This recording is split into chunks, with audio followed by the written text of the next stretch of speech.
নেতৃবৃন্দকে দুই একটা আহ্বান জানাচ্ছি। আমাদের কথা হচ্ছে যে আজকে যারা এখানে নেতা নির্বাচিত হয়েছে দল থেকে তাদেরকে এমন কোনো লাইসেন্স জমা দিবেন না যে ওরা দলের সাইনবোর্ড ভাঙিয়ে চাঁদাবাজি, টেন্ডারবাজি, ক্যাসিনো ব্যবসা এগুলা করবে।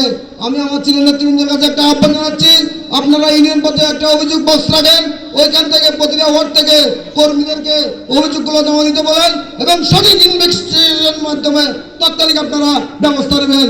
আপনারা কি আমাদের সাথে একমত আছেন?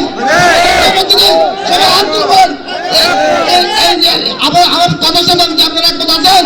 আমি আমার ছেলে নেতৃবৃন্দরা বলতেছি, ইউনিয়ন পর্যায়ে আপনারা একটা অভিযোগ বক্স রাখবেন, যে অভিযোগে প্রতিটা কর্মী তাদের মনের কথাগুলো যত এখানে পেশ করতে পারেন এবং আপনারা সিনিয়র নেতৃবৃন্দরা ওই অভিযোগ সঠিক ইনভেস্টিগেশনের মাধ্যমে আপনারা যত বড় নেতা তৎকালীন ব্যবস্থা নেবেন।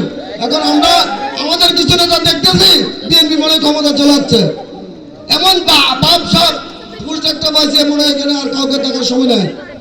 আরে আপনারা জানেন না জনগণ হচ্ছে নেতা বানানোর কারিগর, নেতাকে বানাই, যে নেতার পিছনে জনগণ থাকবে না ওই নেতার কোনো দাম নাই।